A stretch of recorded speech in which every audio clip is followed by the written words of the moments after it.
Hallelujah. प्रभु की स्तुति हो। यीशु के अनमोल वचन चैनल पर आपका स्वागत है। आज हम लेके आए हैं बाइबल से निर्गमन की पुस्तक से निर्गमन 12 अध्याय, इसका 37वां वचन। आज हम जानेंगे मिस्र पर भारी विपत्ति के बारे में और इस्राएलियों को मिस्र देश से छुड़ाने तक। परमेश्वर के लोगों, परमेश्वर ने किस प्रकार मिस्र देश से इस्राएलियों को छुड़ाया, आज हम जानेंगे। अभी तक आपने हमारे चैनल को सब्सक्राइब नहीं किया है तो हमारे YouTube चैनल को सब्सक्राइब करें। जब इब्रानी लोग पहली बार मिस्र आए तो उनका जीवन आसान था। उनके नेता याकूब का पुत्र यूसुफ फिरौन का एक अच्छा मित्र था, लेकिन उसके मरने के बाद अन्य फिरौन जो इब्रियों को पसंद नहीं करते थे, वे देश पर शासन करने लगे। फिरौन ने इब्रानियों से और अधिक परिश्रम करवाया और इब्रियों ने यहोवा को पुकारा कि उन्हें छुड़ाए। यहोवा, कृपया अपने लोगों को मत भूलना, इस दुष्ट फिरौन से हमारा उद्धार करो। हालांकि ऐसा नहीं लग रहा था। याह, इब्राहिम, इसहाक और याकूब के परमेश्वर ने सब कुछ समझ लिया था। वह इब्राहिम के साथ इब्रानी लोगों को एक महान राष्ट्र बनाने के अपने वादे को नहीं भूला था। हालांकि याह ने उन्हें गुलामी में ले जाने की अनुमति दी, लेकिन उनके पास उन्हें मुक्त करने की योजना भी थी। उसकी योजना में मूसा नाम का एक बच्चा शामिल था, जो एक दिन बड़ा होकर इब्रानी लोगों को मिस्र से बाहर ले जाएगा। क्या आप जानते हैं कि याह और यहोवा परमेश्वर के लिए इब्रानी नाम है? मूसा का जन्म उस समय हुआ था जब फिरौन इब्री बच्चों को मार रहा था। मिस्रियों से अधिक इब्री थे और फिरौन डर गया था कि एक दिन इब्रानी बच्चे बड़े होकर उसके शत्रुओं में शामिल हो जाएंगे। फिरौन ने दाइयों से कहा, इब्रानियों के बहुत अधिक बच्चे हैं। यदि कोई इब्री लड़के को जन्म दे तो उसे मार डालना, अगर लड़की है तो उसे जीने दो। मूसा की माँ ने फिरौन की नई व्यवस्था के बारे में सुना। फिरौन मेरे बेटे को नहीं ले जाएगा, उसने सोचा। इससे पहले कि फिरौन के आदमी उसके बच्चे को ढूंढ पाते, वह एक चतुर योजना लेकर आई। मूसा की जान बचाने के लिए उसने उसे एक बुने हुए टोकरी में रखा और उसे नील नदी के किनारे नरकट में रखा। जब फिरौन की बेटी उस दिन थोड़ी देर बाद नील नदी में नहा रही थी, तो उसने नदी के किनारे टोकरी में एक बच्चे को देखा। यह हिब्रू बच्चों में से एक होना चाहिए, उसने कहा। उसने बच्चे को देखा, वह बहुत प्यारा है, शायद मुझे उसे रखना चाहिए। मूसा की बहन मरियम नरकट के पीछे देख रही थी कि उसके भाई का क्या होगा। वह वहीं से भागी जहां वह छिपी थी। राजकुमारी, क्या मैं आपके लिए एक इब्री ढूंढूं जो बच्चे को दूध पिलाती हो? मरियम अपनी माँ को लाने के लिए दौड़ी, जो मूसा की देखभाल करने के लिए एक आदर्श महिला थी। फिरौन की बेटी खुश थी कि एक इब्रानी ब्री बच्चे की देखभाल करेगी। जब मूसा थोड़ा बड़ा हुआ तो उसकी माँ उसे राजकुमारी के साथ रहने के लिए वापस ले गई। मूसा फिरौन के पोते के रूप में शाही महल में बड़ा हुआ। उसने बेहतरीन कपड़े पहने, सबसे अच्छा खाना खाया और ज्ञानी शिक्षकों से सीखा। दासों ने उसे दंडवत किया और मिस्री लोग उससे डरते थे। महल में जीवन एक इब्रानी दास की तुलना में अधिक मजेदार था। इस बीच इब्रानी दासों को कड़ी मेहनत करने के लिए मजबूर किया गया। हर दिन वे मिस्र की तपती धूप में पसीना बहाते थे, फसल लगाते थे, मूर्तियां बनाते थे और मिट्टी और पुआल से ईंटें बनाते थे। एक दिन जब मूसा बड़ा हुआ तो उसने पाया कि वह एक इब्रानी है। वह अपने वास्तविक परिवार से मिलने के लिए निकल पड़ा, जो मिस्र के एक हिस्से में रहता था, जिसे गोशेन कहा जाता था। जब उसने उन्हें मिट्टी की ईंटें बनाते हुए देखा तो उसने देखा कि एक मिस्र का आदमी एक इब्रानी दास को पीट रहा है। मूसा का मन क्रोध से भर गया। तुमने उस गुलाम को मारने की हिम्मत कैसे की? वह चिल्लाया। मूसा ने मिस्री को मार डाला और उसके शरीर को रेत में गाड़ दिया। अगले दिन मूसा बाहर गया और 2 इब्री पुरुषों को आपस में लड़ते देखा। तुम अपने दोस्त को क्यों मार रहे हो? उसने पुरुषों में से एक से पूछा। आप कौन होते हैं जो मुझे बताते हैं कि मुझे क्या करना है? आदमी ने उत्तर दिया। क्या तुम मुझे वैसे ही मारोगे जैसे तुमने उस मिस्री को मार डाला? मूसा का हृदय भय से कांप उठा, और कौन जानता था कि उसने एक मिस्री को मार डाला था। जब फिरौन ने सुना कि मूसा ने क्या किया है तो उसने कहा, उसे ढूंढो और मार डालो। मूसा जानता था कि वह मुसीबत में है। वह फिरौन के महल से बहुत दूर मिधान नामक देश को भाग गया। मूसा मिधान में एक कुएं के किनारे पर बैठ गया, दूर देख रहा था। मैं बड़ी मुसीबत में हूं, उसने सोचा। मेरे पास कभी भी मिस्र वापस जाने का कोई रास्ता नहीं है। उसी समय मिधानी याजक यित्रो की 7 बेटियां अपने पिता की भेड़ों के लिए पानी लेने आई। चरवाहों के एक गिरोह ने उन्हें डराने की कोशिश की, लेकिन मूसा ने छलांग लगाई और उन्हें खदेड़ दिया। जब यित्रो ने सुना कि कैसे मूसा ने उसकी बेटियों की रक्षा की है, तो उसने मूसा को उनके साथ खाने के लिए घर बुलाया। यित्रो ने कहा, मूसा, आपने इस परिवार के लिए बहुत अच्छा काम किया है। मैं तुम्हें अपनी सबसे बड़ी बेटी सिप्पोरा से शादी करने के लिए दूंगा। सिप्पोरा की बहनों ने ताली बजाई। वे खुश थे कि उनकी बहन की शादी हो रही है। वे एक साथ इकट्ठे हुए और शादी की तैयारी की। उस सप्ताह गांव उत्साह से गुलजार हो गया। सिप्पोरा की शादी हो रही थी। यित्रो ने अपने सभी दोस्तों और पड़ोसियों को शादी समारोह में आमंत्रित किया। सभी ने गाया और नृत्य किया और एक जश्न की जो कई दिनों और कई रातों तक चली। और उस समय से मूसा और सिप्पोरा यित्रो के परिवार के संग रहने लगे। हर सुबह मूसा यित्रो की भेड़ों और बकरियों को चराने के लिए जंगल में ले जाता था। यह वह जीवन नहीं था जिसकी मूसा ने योजना बनाई थी, परंतु रेगिस्तान में 40 वर्षों ने उसे यहोवा के साथ बिताने के लिए बहुत समय दिया। वह फिरौन के महल में एक राजकुमार की तरह बड़ा हुआ था और अब वह रेगिस्तान में एक चरवाहा था। मैं बीच में कहीं नहीं रहता, मूसा ने सोचा। यहोवा क्या कर रहा है? मिस्र में वापस इब्री लोगों के लिए हालात बदतर होते जा रहे थे, परंतु यहोवा इब्राहीम, इसहाक और याकूब से किए गए अपने वादे को नहीं भूला था। उसने देखा कि इब्रानियों ने कितनी मेहनत की थी और वह जानता था कि उन्हें आजाद करने के लिए क्या करना चाहिए। एक दिन सन्नी नामक पहाड़ के पास मूसा ने देखा कि एक झाड़ी में आग लगी हुई थी, फिर भी वह जल नहीं रही थी। यह बहुत अजीब है, मूसा ने कहा। मैं बेहतर तरीके से करीब से देखता हूं। उसके आश्चर्य के लिए यहोवा ने उससे झाड़ी में से बात की। मूसा, अब और निकट मत आना। तुम पवित्र भूमि पर खड़े हो। मैं इब्राहीम, इसहाक और याकूब का परमेश्वर हूं। मूसा के घुटने कांपने लगे। उसने अपनी जूतियां उतार दी और अपने हाथों से अपना चेहरा ढक लिया। यहोवा ने आगे कहा, मैंने देखा है कि मिस्र में मेरे लोगों के साथ कितना बुरा व्यवहार किया जा रहा है। फिरौन के पास जा और उससे कह कि मेरी प्रजा को जाने दे। मूसा को यह विचार पसंद नहीं आया। तुम मुझे क्यों भेज रहे हो? उसने पूछा। उसने जलती हुई झाड़ी में अपनी उंगलियों से झांका। मैं कोई नहीं और एक वांछित व्यक्ति हूं। फिरौन मेरे कहे एक शब्द पर विश्वास नहीं करेगा। मेरी बात सुनो, यहोवा ने कहा। आपको डरने की कोई बात नहीं है। मैं मिस्रियों को दंड दूंगा, परंतु मैं अपनी प्रजा की रक्षा करूंगा। जब तू उन्हें मिस्र से निकाल ले आए, तब लौटकर इस पहाड़ पर मेरी उपासना करना, ताकि लोग मूसा पर विश्वास करें। यहोवा ने उसे दिखाया कि कैसे चिन्ह और चमत्कार करना है। यह तुम्हारे हाथ में क्या है? यहोवा से पूछा। इसे जमीन पर फेंक दो। मूसा ने लकड़ी के डंडे को जमीन पर पटक दिया और वह सांप बन गया। उसकी आंखें लगभग निकल चुकी थीं। उसने आश्चर्य से लकड़ी के लाठी को देखा, लेकिन मूसा अभी भी चिंतित था। मैं कुशल वक्ता नहीं है, उसने कहा। क्या आप किसी और को नहीं भेज सकते? यहोवा मूसा पर क्रोधित हुआ। क्या तुम्हारा कोई भाई नहीं है हारून? वह बहुत बोलता है। मैं उसे तुम्हारे साथ भेजूंगा। वह तुम्हारे लिए बोल सकता है और तुम मेरे लिए बोल सकते हो।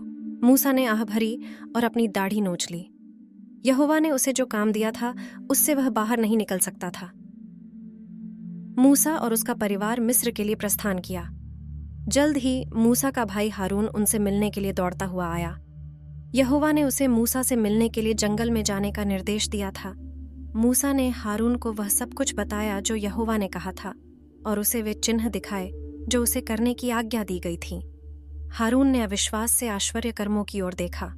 उसे अपनी आंखों पर विश्वास ही नहीं हो रहा था। कुछ महीनों के रेगिस्तान में यात्रा करने के बाद दोनों भाई आखिरकार मिस्र पहुंचे। हारून ने इब्री नेताओं से बात की और मूसा ने सभी के देखने के लिए चिन्ह दिखाए। इब्रानी लोगों खुशी के मारे पैरों उछलने लगे और नाचने लगे। दूसरे दिन मूसा और हारून ने लकड़ी की लाठी ली और फिरौन के महल की सीढ़ियां चढ़ गए। मूसा चाहता था कि फिरौन यहोवा के संदेश को समझे, इसलिए उसने हारून को सारी बातें करने दिया। हारून ने एक गहरी सांस ली और फिरौन के सामने झुका। यहोवा चाहता है कि आप उसके लोगों को जाने दें, ताकि वे उसके तरीके सीख सकें और उसकी आराधना कर सकें। परंतु यहोवा ने फिरौन के मन को कठोर कर दिया और वह बहुत हठीला हो गया। यहूदियों का यह देवता कौन है? मैं उसे नहीं जानता और मैं किसी को जाने नहीं दे रहा हूं। मुझे चाहिए कि वे मेरे लिए काम करें। फिरौन ने अपने दास स्वामियों से बात की। आलसी इब्रियों को कोई भूसा न दो, उसने उनसे कहा। वे इसे स्वयं प्राप्त कर सकते हैं, लेकिन उन्हें अब भी उतनी ही ईंटें बनानी होंगी जितनी पहले थी। इब्रानी दास मूसा पर क्रोधित हो गए। वे मुट्टियां मलते हुए उसके चारों ओर इकट्ठे हो गए। आपके लिए धन्यवाद फिरौन, हम पर और भी अधिक मेहनत कर रहा है। आपने हमारा जीवन खराब कर दिया है।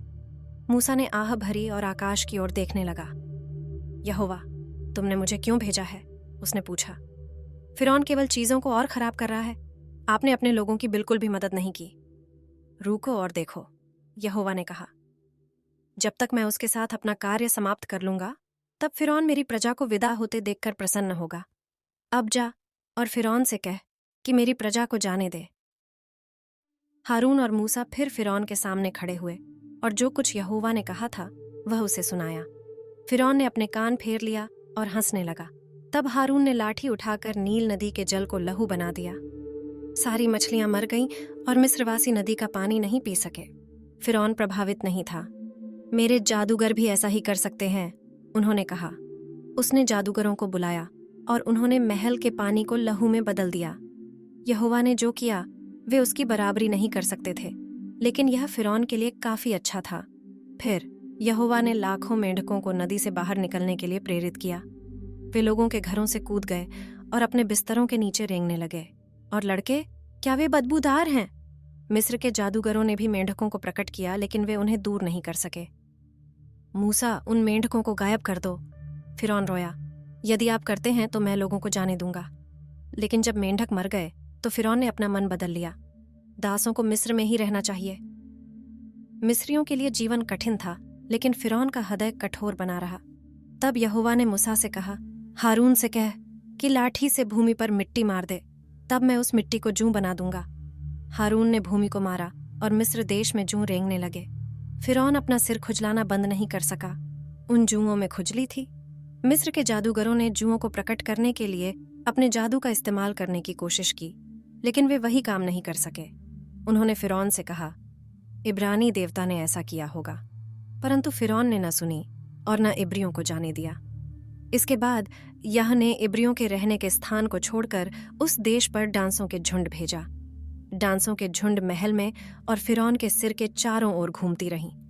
मिस्रियों ने डांसों के झुंड से दूर भागने की कोशिश की, लेकिन डांसों के झुंड ने हर जगह उनका पीछा किया और वे बच नहीं सके। मिस्र देश के लोगों के लिए जीवन शांतिहीन हो गया था। फिरौन अभी भी जिद्दी और घमंडी था। उसने इब्रियों को जाने से मना कर दिया। इस प्रकार याह ने मिस्रियों के पशुओं पर विपत्ति भेजी। अगली सुबह जब मिस्री जागे तो उनके गधे और मवेशी जमीन पर मरे पड़े थे। इब्रानी जानवरों में से किसी एक की भी मरने की खबर नहीं थी। फिरौन गरजा। तब यहोवा ने मूसा और हारून से कहा, आग में से मुट्ठी भर राख लो और फिरौन के सामने आकाश में फेंक दो। मूसा ने वही किया जो यहोवा ने कहा था, और मिस्र में हर मिस्री और जानवर पर फोड़े दिखाई दिए।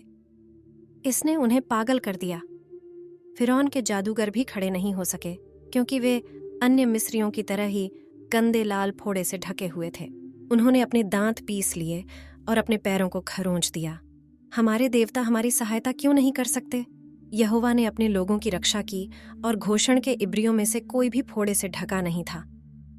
मिस्रवासियों के लिए जीवन कठिन और कठिन होता गया। इसके बाद यहोवा ने एक विशाल उग्र ओलावृष्टि भेजी। आगे पीछे बिजली चमकी और आकाश में गड़गड़ाहट हुई। मिस्रियों पर चट्टानों के आकार के ओले गिरे और ओलों की आग भूमि पर बरसी। लेकिन गोशेन में जहां इब्री रहते थे, ओलों से कुछ भी नष्ट नहीं हुआ। यह सबसे अजीब ओलावृष्टि थी जिसे मिस्रवासियों ने कभी नहीं देखा था।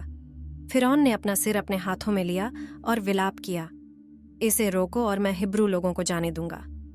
लेकिन ओले और गड़गड़ाहट बंद होने के बाद फिरौन ने अपना मन बदल लिया। उसका हृदय अभी भी कठोर था और उसने इब्रियों को जाने नहीं दिया। फिरौन के सेवकों ने उससे विनती की कि वह अपना मन बदल ले। हम इन विपत्तियों को बर्दाश्त नहीं कर सकते। क्या तुम नहीं देख सकते कि मिस्र नष्ट हो रहा है? तुम इब्रियों को जाने क्यों नहीं देते कि वे उनके देवता को दंडवत करो? फिरौन ने सोचा कि उसके सेवकों ने क्या कहा था। उसने मूसा के साथ सौदा करने की कोशिश की। जाओ और अपने परमेश्वर का आराधना करो, लेकिन केवल पुरुषों को ही ले लो। मूसा ने आह भरी और सिर हिलाया। ये वह नहीं था जो यहोवा चाहता था। मूसा जानता था कि इसे पहले और देर हो यहोवा एक और विपत्ति भेजेगा निश्चित रूप से। यहोवा ने एक तेज हवा भेजी जो पूरे दिन और पूरी रात चलती रही। अगली सुबह हवा टिड्डियों का झुंड लेकर आई। टिड्डियां मिस्र से होकर उड़ी और सब सब्जियों और पेड़ों और यहाँ तक कि घास को भी छट कर गईं। लालची टिड्डियों ने खा ली हर हरी वस्तु। तब मूसा ने हाथ बढ़ाया और मिस्र 3 दिन तक अंधकारमय रहा। अंधेरा होने के कारण लोग अपने घरों से बाहर नहीं निकल पाए। आधी रात की तरफ अंधकारमय था, परंतु इब्रियों के पास गोशेन देश में ज्योति थी। अपने आप पर तरस खाकर फिरौन अंधेरे में बैठ गया। ये बातें मेरे साथ क्यों हो रही हैं? परंतु उसका मन कठोर रहा और उसने लोगों को जाने नहीं दिया। अंत में यहोवा के पास अब फिरौन के जिद्दी व्यवहार के लिए पर्याप्त था। उसने मूसा से कहा, मैं एक आखिरी विपत्ति लाऊंगा। आधी रात को मैं मिस्र के सभी पहलौठे बच्चों और जानवरों को मार डालूंगा, कोई नहीं बचेगा। परंतु यदि इब्री लोग मेरे कहने के अनुसार करें तो मैं उन्हें बख्श दूंगा। इसके बाद फिरौन उन्हें जाने देगा। उस रात यहोवा ने आज्ञा दी कि मेमने के लहू से बना एक चिन्ह द्वार के दोनों ओर और इब्रियों के घरों की चौखट पर लगाया जाए। यह चिन्ह उनकी सुरक्षा के लिए होगा। यह लहू उन्हें यहोवा की अंतिम विपत्ति से बचाएगा।